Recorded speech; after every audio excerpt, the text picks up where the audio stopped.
Okay, guys, I was able to change the recording software. No longer using Record My Desktop, and I think the new one is going to provide much better recordings, no more weirdness. So, for today's episode, we're actually gonna be seeing pattern matching. Finally, we're gonna be discussing data types in more detail. But first, before that, I would like to talk about a little bit more about functions. You see, yesterday we defined factorial in this nice, convenient way, but this isn't actually the full story. You see, this way of defining factorial actually transforms into something else. It desugars into something else. So it will basically turn into this. You see, Lux already comes with a way of defining functions as things in themselves, not just as like, hey, I define this top level factorial function, but rather you can define function objects or function expressions independently of definitions, which is great for for instance, closures, being able to create functions you pass around from function to function as arguments, or the bound to variables and stuff like that. So this syntax here is nothing more than a convenient way of doing this, which is down here. Also, talking about things that transform into other things that and are just convenient ways of doing things. If, like I mentioned yesterday, transforms into a case expression or a pattern matching expression. So why don't we check out how pattern matching works so you can understand what's actually going on. So this particular if expression would have been transformed to something like this: case, true, false. Very simple. So in pattern matching, you can pattern match against several things. You can pattern match against booleans, ints, reals, chars, text, and you can also pattern match against tuples and variants. And of course, you can pattern match against records because records are just tuples. Now, you cannot pattern match against functions because in pattern matching you're supposed to check against the types of things and you're supposed to open them up and check their structures, but functions are much more opaque, so you just cannot pattern match against functions.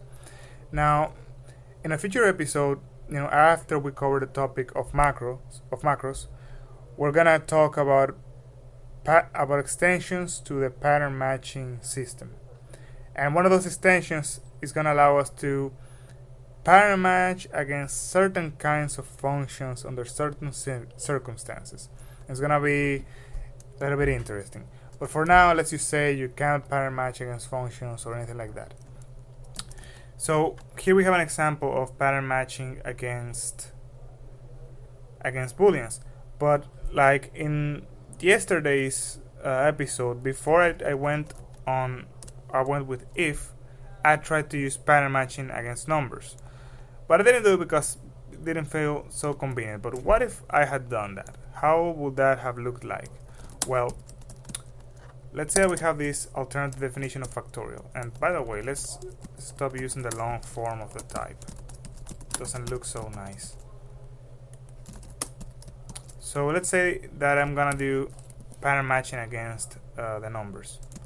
So in the case, I'm gonna be pattern matching against this number n, and if it's 0, I'll give you 1,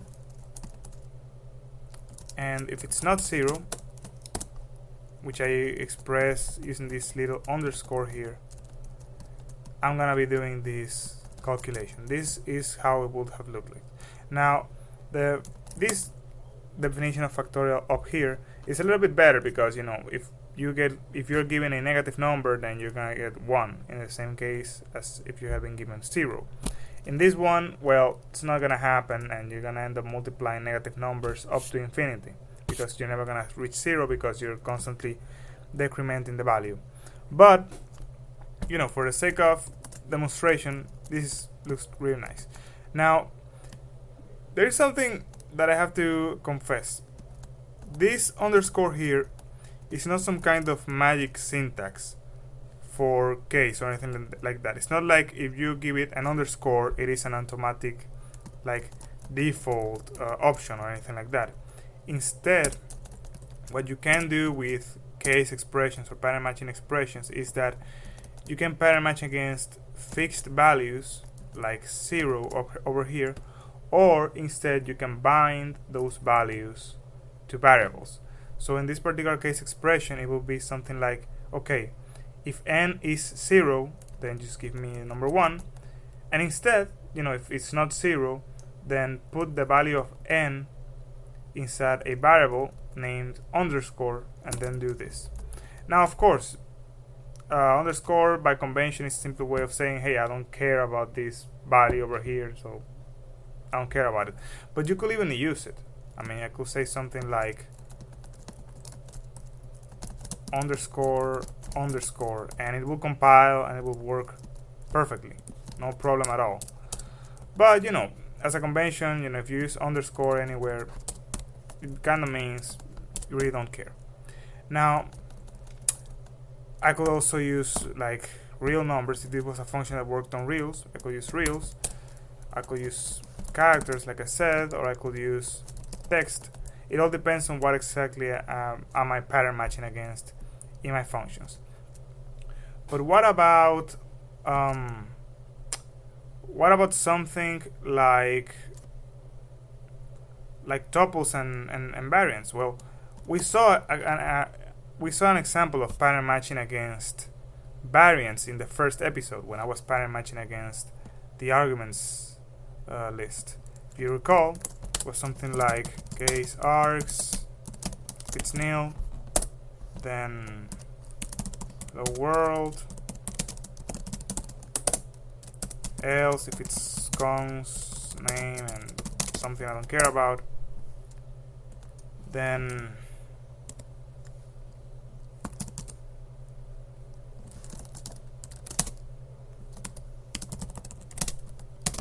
it was something like this. Well, this is pattern matching against variants. But in this particular example, we're not just pattern matching against variants, because it turns out there is actually a hidden tuple somewhere here, and the place where it's hidden is here. Now, in order for you guys to understand how exactly this is going on, I need to talk a little bit more about the type system in a little bit more detail. Like before, we saw that there were primitive types, there were some ways of composing types, and of course a way of working with host types. But as it turns out, the way the type system works is not just, hey, here are a bunch of types and that's it. There's actually a structure to the way types work in Lux. As I mentioned in yesterday's episode, I think, Lux's type system is structural in nature. So types are not different or equal because of the way they are named, but rather by the structure that they have.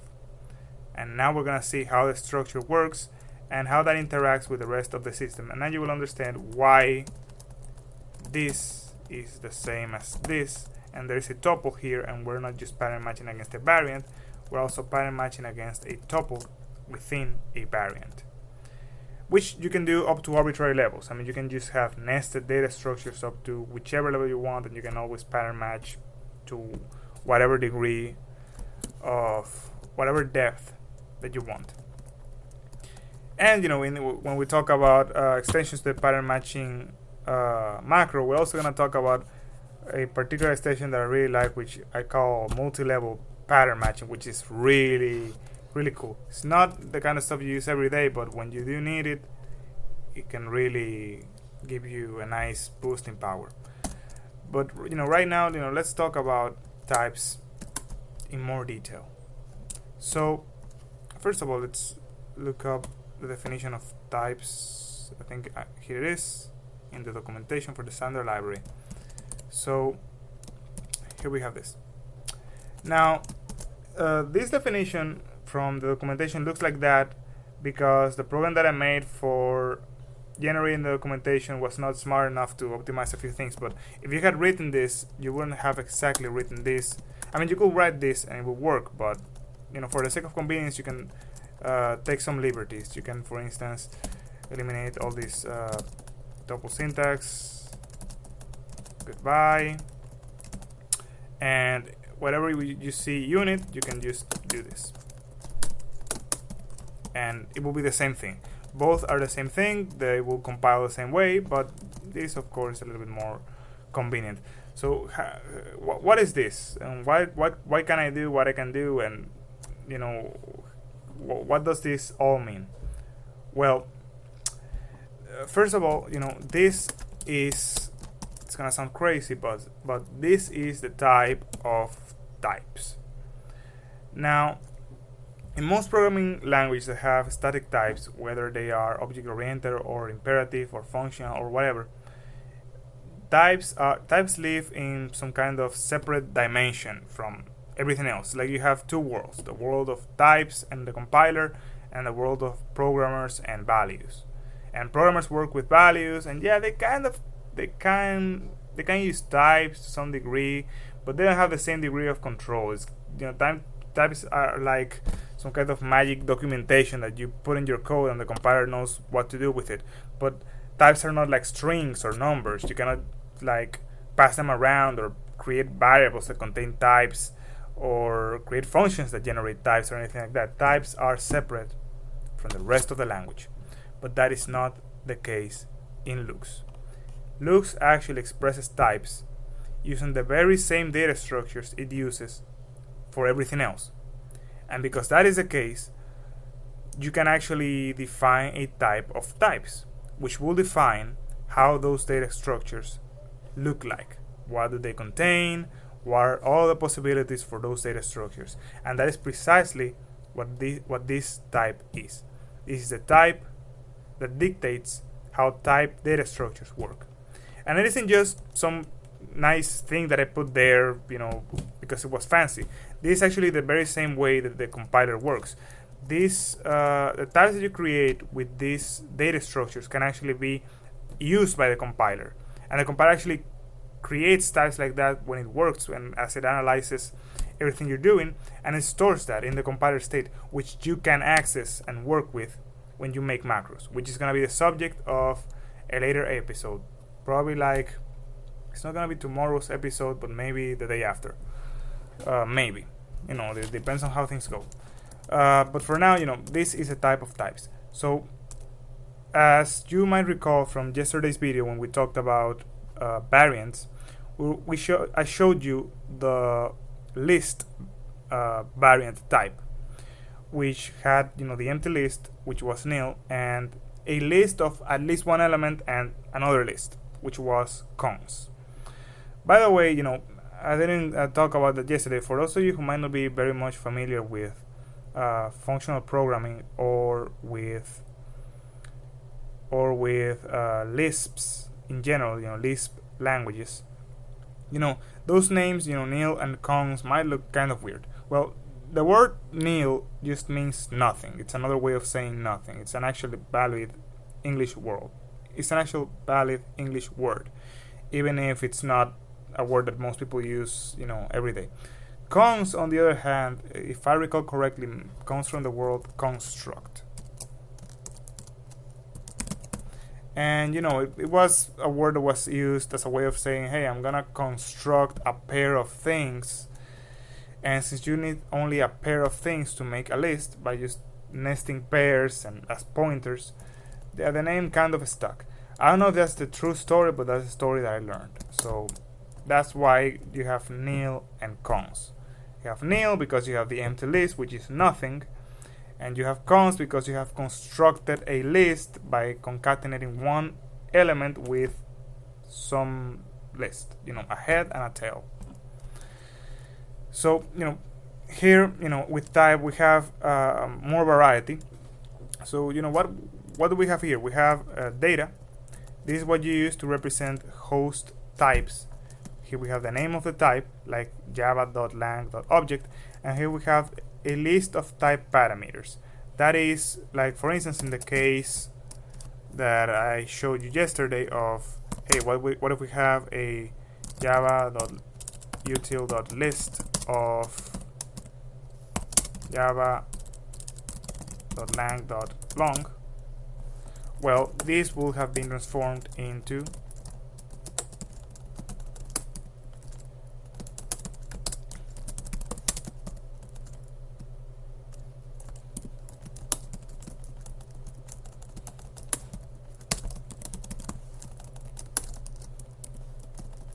this will have transformed into this, which is of course much more annoying to write, but this is actually what this transforms into. Now, I haven't talked about the list macro, I haven't shown you that yet, but it's actually a very simple macro. It's just, you give it a bunch of stuff and it creates you a list that contains all those things. Simple as that. In this particular case, it is an empty list, as you can see, and in this particular case, it only contains one element. You don't have to do anything more fancy than that. You can just keep on adding elements depending on, in this particular case, how many parameters we need. But list is not only for types. List is just for creating arbitrary lists of anything. It can be lists of strings, lists of numbers, lists of users, lists of whatever you want. So this data t type thingy, this is what you use to use host types or JVM types in this particular case as Lux types. Void T and unit T are kind of magical, but in order to understand them, you need to understand these two here. Now, what I'm gonna show you right now is gonna look very weird, but I'm gonna try to go slowly. I showed you that you can make tuples, right? So like 1, 2.0, 3, 4, true. I think we used that example yesterday, right? Well, you see, you remember when I told you that you can nest tuples inside other tuples, like I could do this, for instance? Well, as it turns out, you can create tuples of arbitrary sizes by only having one simple primitive way of making tuples, and that is, if you can make pairs of elements, which are basically tuples of two elements, then you can have tuples of arbitrary sizes because you can just nest them. So a tuple of 5 elements like this one will just be like a tuple, this here, and this here, and this here. So it's actually a tuple of 2 elements, where the second element is a tuple of 2 elements, where the second element is a tuple of 2 elements, where the second element is just a normal element. No more nesting, because we have reached like a simple thing. Now, that's actually the way Lux tuples are implemented. Now, some of you might think, but why the hell would you do that? I mean, it must be like the most inefficient way of doing it ever. I mean, if I want to access the last element, I'm gonna have to do like, okay, first I got, one jump into this outer data structure, then another jump here, then another jump here, another jump here.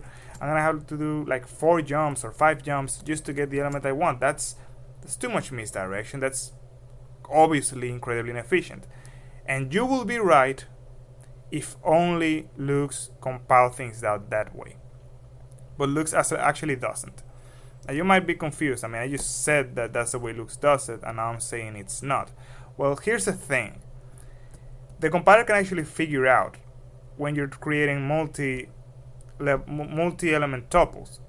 And there is actually a way in which the compiler can compile things out such that all the elements are contiguous, or they're all next to each other, as if I had just made a 5-element structure, but I can actually work with it as if it was nested. Now, the exact rules of how that works are a little bit funky because I have to deal with situation of what happens if I have an actual nested structure versus what happens when I actually have an inline structure, because both cases can happen depending on a variety of circumstances. But even though I'm not gonna go right now into how that works, because that's a more advanced that's more for a more advanced talk about the optimizations that Lux does. Just trust me when I tell you that even if semantically everything is supposed to be nested, and even if at the type level everything is supposed to be nested, Lux is smart enough to inline everything in the vast majority of cases. So in most situations, you're always gonna get the most efficient way of working with tuples, and you're not gonna have to worry about that.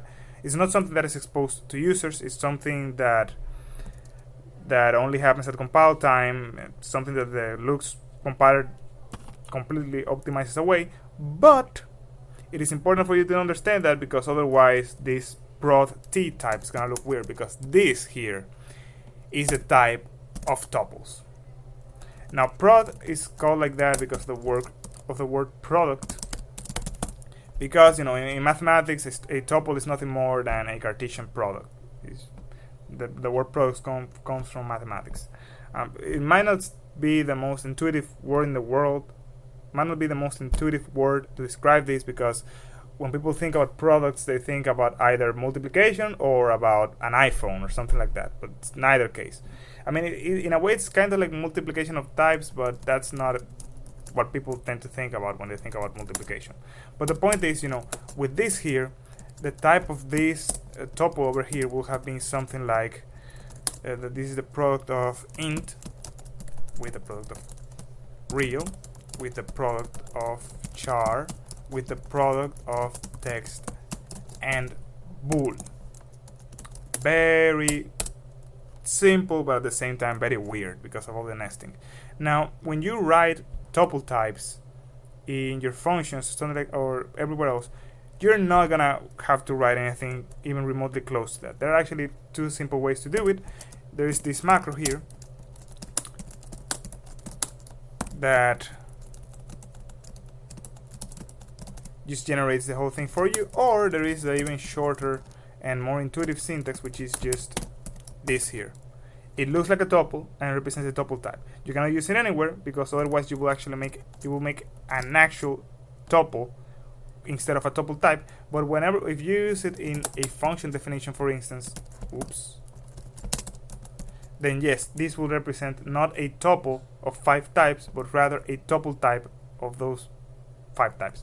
Might sound a little bit confusing, but it's pretty simple. Now, some of you might think, but okay, well, what happens if I want to have a tuple of one element? Well, if you really think about it, a tuple of one element will look like something like this. One element.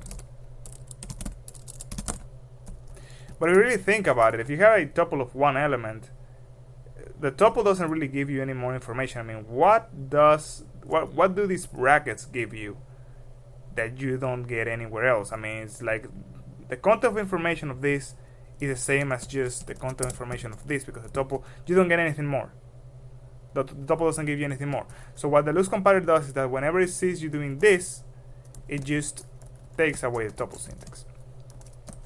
It's just a tuple of one element is the same as just the element. Makes sense, right? Pretty simple. But you might also ask, okay, and what happens if I want to do something real crazy and I want to have a tuple of 0 elements? And as it turns out, yeah, you can actually have that.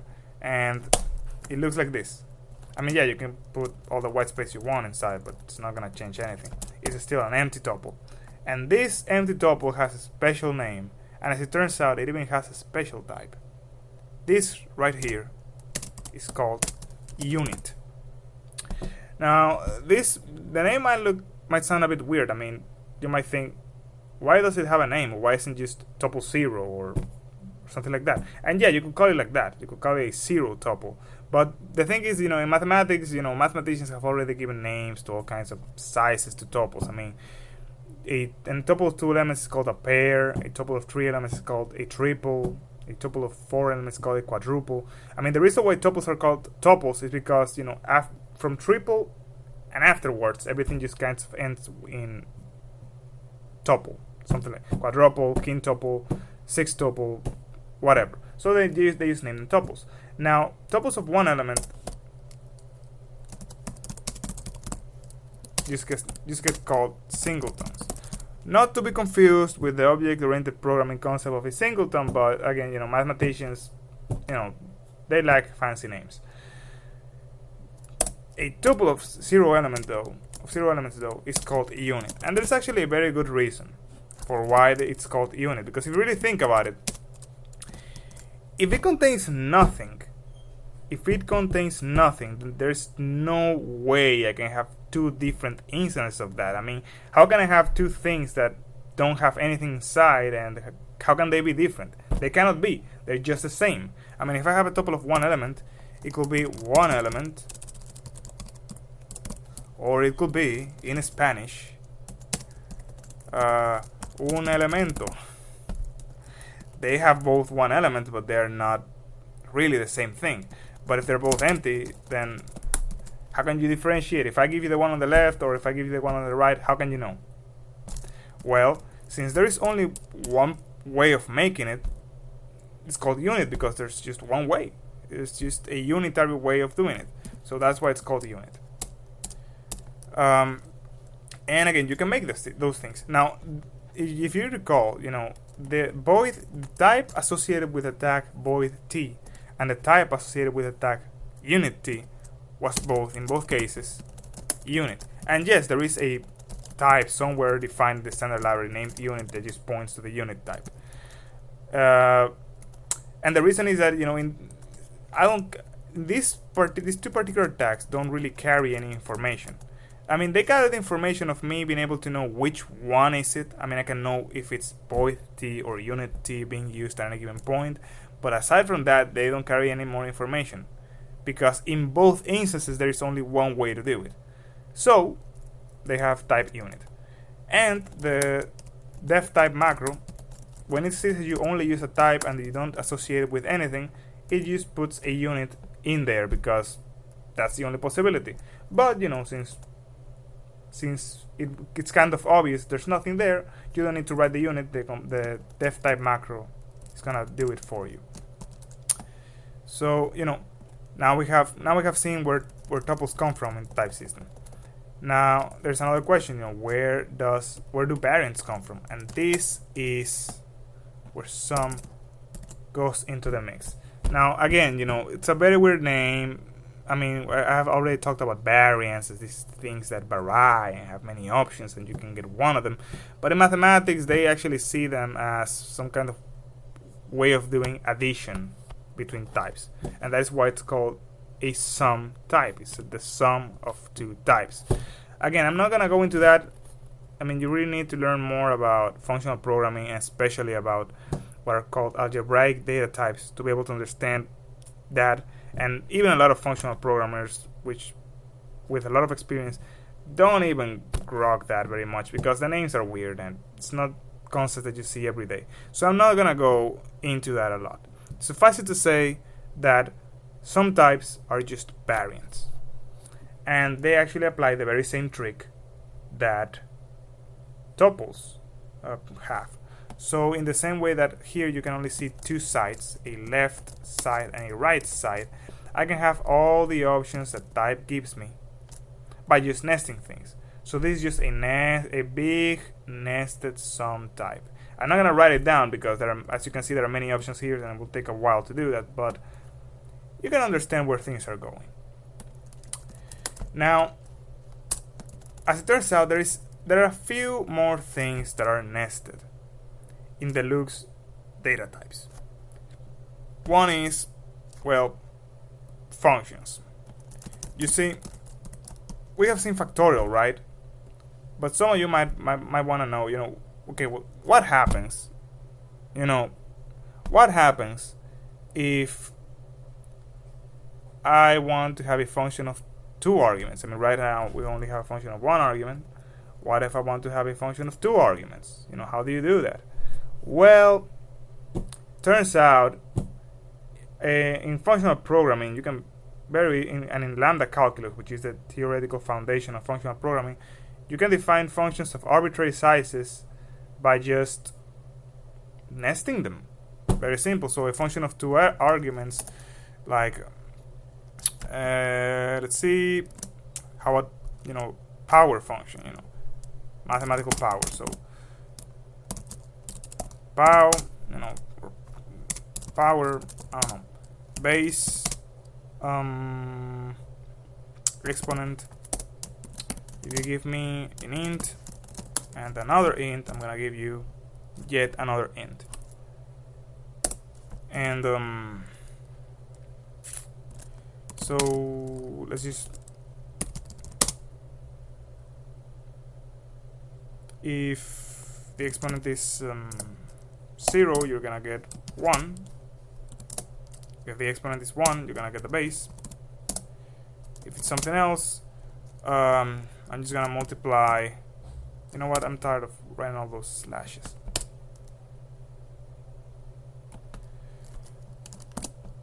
You know what? Forget about the prefix altogether. So I'm gonna multiply the base by a recursive call to power with a decreasing exponent, because otherwise she's gonna go on forever. Well, this can actually be implemented. I mean, we have already seen how def transforms into def and lambda, right? Well, for more arguments than that, things can go even farther. I mean, this here can just be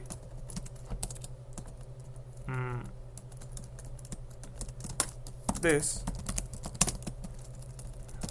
and as it turns out, this.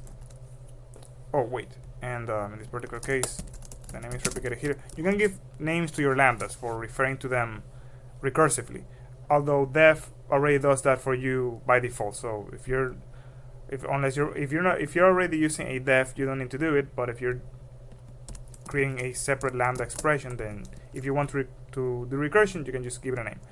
But this whole thing can transform into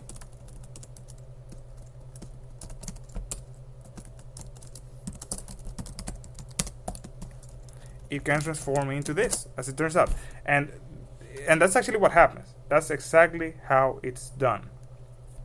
And this, by the way, this type, which is so nice. I mean, I have these two arguments all flat here, and this result, this can actually be transformed into this. So power, if you really think about it, is not just a function of two arguments. It's a function of, if you give me one argument, which is the base, then I'm gonna give you a function that takes the exponent and gives you the result of the exponentiation.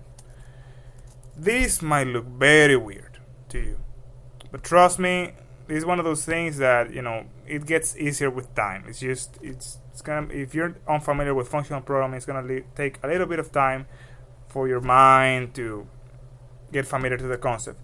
Now, some of you might have two concerns here. Concern number one might be, but wait a moment, if I'm just nesting a bunch of functions, then isn't calling those functions going to be expensive? I mean, first I call the outer function, then I have to create a new function, then I have to call that inner function, then I get my output. Why couldn't I just give it the two arguments in the first place and have it calculate things without all the work in the middle? And my answer to that is, remember how I told you that tuples are only expensive if you implement them naively, but if you are clever about them, you can actually have them be pretty cheap. Well, as it turns out, you get the same thing with functions. It is possible for a compiler to just look at all of those function definitions that are nested and just flatten them all together and give you one single definition that works just as you want it. And again, in the same, as I mentioned in the case of functions, I can do that without losing the power that having this more elaborate way gives me, because there are benefits to having this nested syntax.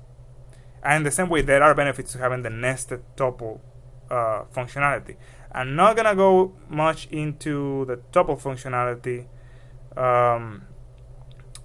today, because I'm gonna leave that for another episode in which we're gonna talk about some of the really crazy cool things that having a nested tuples and nested variants give you, which is really, really interesting. I've been enjoying those benefits for a while now. It's really awesome.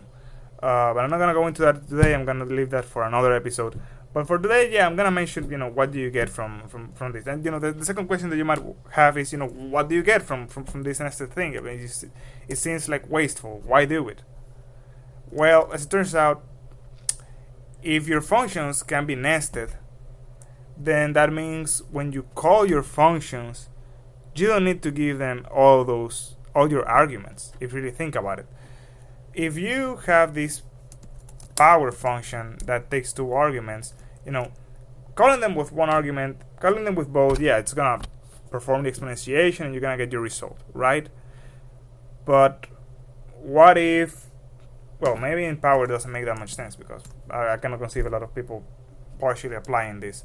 But for instance, let's take something like, hey, you know what? Let's explain something that you have already seen, which is the decrement function. You see,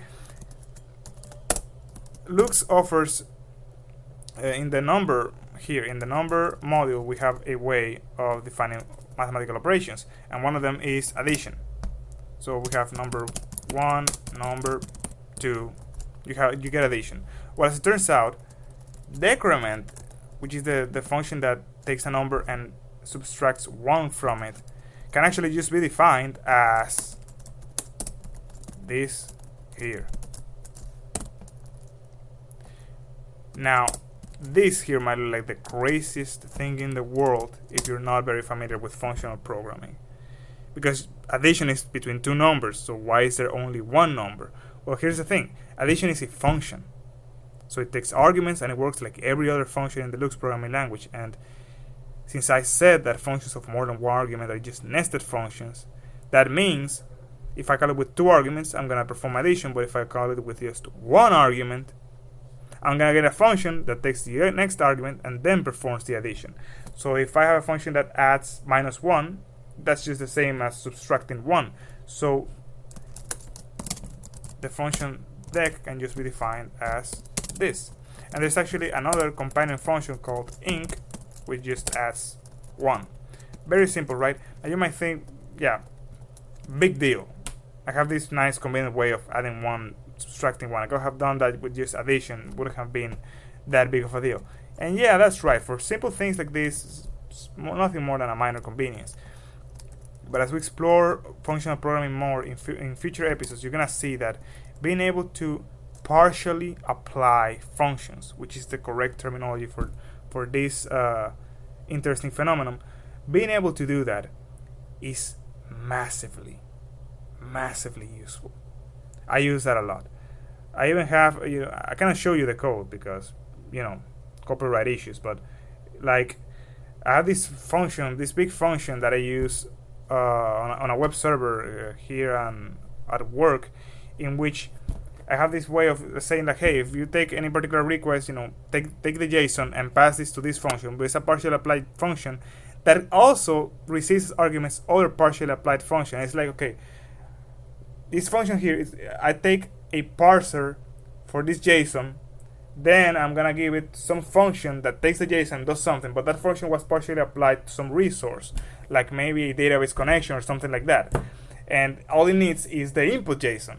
And then I give it like, okay, so here you have this partially applied parser, parse the JSON, then give it to this partially applied procedure, then the output of that, give it to this partially applied output function. And I just use partial application to set a bunch of defaults for creating functions that can just be called with the arguments that you get without having to pass around values across functions. I just prepare the function that you need, I give it to you, and it's as simple as just apply it to some input, get the output, and you're done. And I have this really nice machine that I use across many routes, and it's just every route gets a different one, but they all look the same because of types and partial applications. And it's a really nice automated way of just doing all these intensive processes in a way that's, I can just wire one of those in one line and save myself a lot of work. And that's one of the really cool things that you get from not just partial application, but also from functional programming in general. Because you get these really powerful tools to construct these really complicated and powerful machines from very simple components in a very simple way.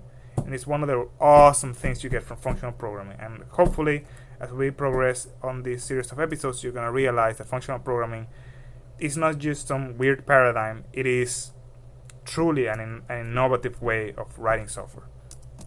So, we have seen functions.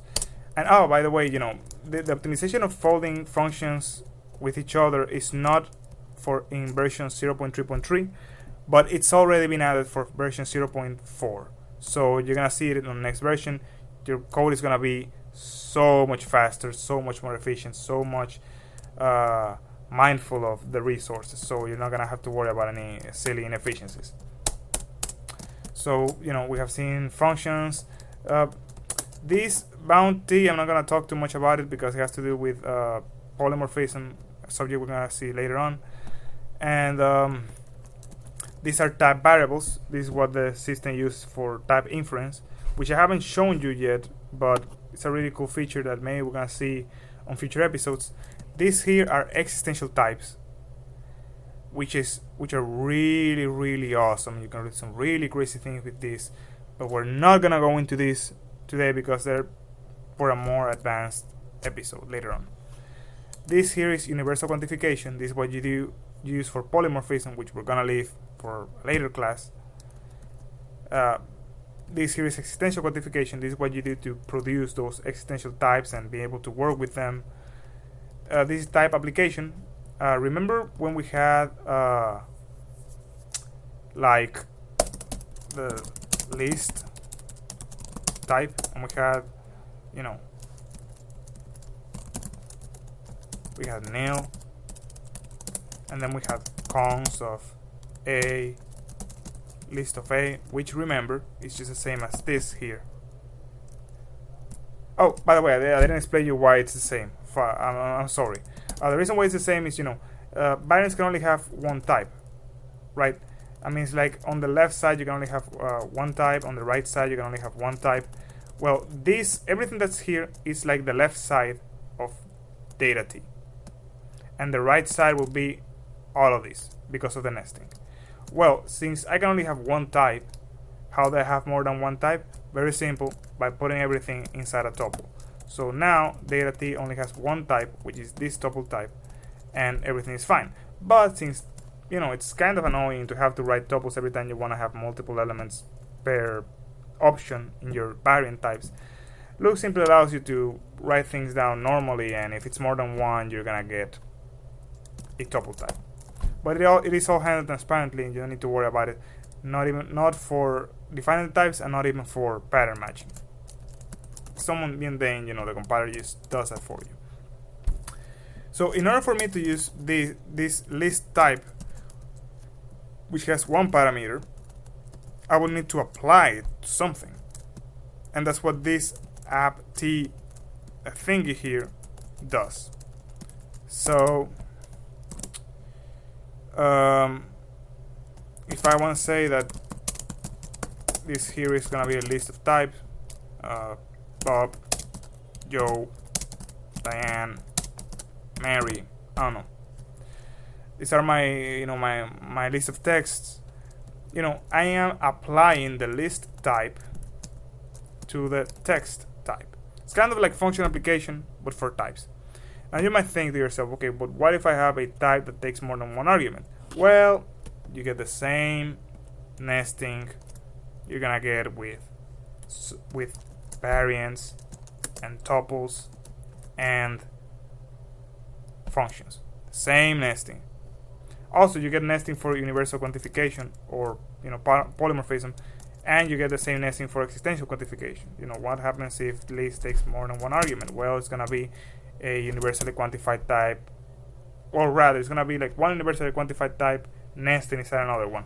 We're gonna go more into detail we're gonna talk more about polymorphism and stuff like that in a later episode, because this one has already gotten pretty long and I want to finish it. But suffice it to say, nesting allows you to have arbitrary amounts of anything you want in a unified way. So you don't have to have these ad hoc types, but rather just, you want to have more than one, just nest and nest and nest until you have as much as you need. And the compiler is going to optimize everything away so it works as fast as possible, so you don't have to worry about performance, okay? And it sounds kind of weird because of all this nesting, it might not sound like the most efficient thing in the world, but trust me, the compiler is very smart, the compiler is gonna do the right thing. It already does for data structures. As far as 0.4 is concerned, it also does that now for functions, so you don't have to worry about it. The compiler is always gonna do the right thing. But the nesting is nice to simplify things. And finally, there is this weird thing, named t. What is named t? Well, this is just a piece of convenience. It's not really necessary. It doesn't affect anything as far as the type system is concerned. But since Lux types are structural in nature, think about that. Think about this. What happens if you have a type error in your program, and I want to show you the type that you miswrote, the type that was wrong. How do I show it to you? Well, if I have to show you a data structure that unfolds into all of this, it's gonna look pretty ugly. And even if I give it like more sugary syntax, it's still gonna look pretty ugly, because you're gonna see everything in just bare. You're gonna see everything. I mean, if I have a user like I showed you previously in the previous episode, and it contains like these three elements: name, age, and alive, just text, int, and boolean. This text, int, and boolean fields. If I show you, hey, I was expecting a text, int, and boolean tuple, and you gave me this thing over here, it's gonna look weird. You might not necessarily figure things out, even if I give you the names of the different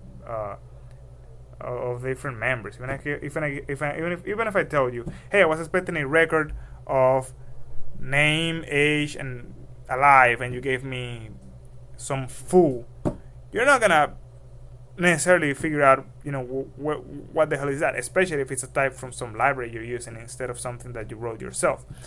But with named t, you can actually give a name as specified by an ident, which is not exactly a text. It's more like, well, we're gonna see it later at some point, but it's an identifier. I can give an identifier to a type, and that way when you get the error, instead of me telling you, hey, you didn't give me this record of name, age, and alive, instead I can tell you, hey, I was expecting a user, you gave me something else, fix your code. So named t is there for the sake of convenient error messages, also for the sake of convenient documentation. The documentation generator uses that stuff for writing types that make sense when you look at them.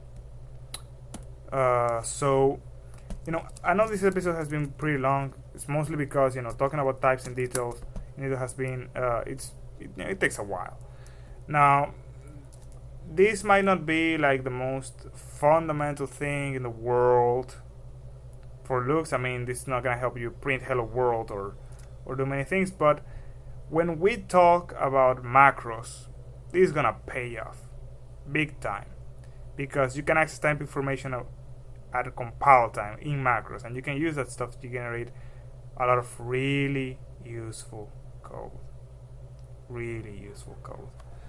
So in like maybe the day after tomorrow, you're gonna see how this is actually a useful thing to know. If you wanna write some interesting macros, you don't need this for many macros. I mean, most macros don't need this information, but some macros that can access that information can be pretty useful to have around. So, and by the way, we have written a lot of code, but I haven't compiled down the power function to see it run. But you know what? Doesn't matter. The video is already pretty long. We can do it later. Anyhow, just to recap, we have seen how defining functions ends up getting desugared into something that Lux can actually process, and we have seen how pattern matching works in its basic way. We're gonna leave the more crazy advanced stuff for later, and we have seen, how types in Lux work. So for tomorrow, what is there for tomorrow?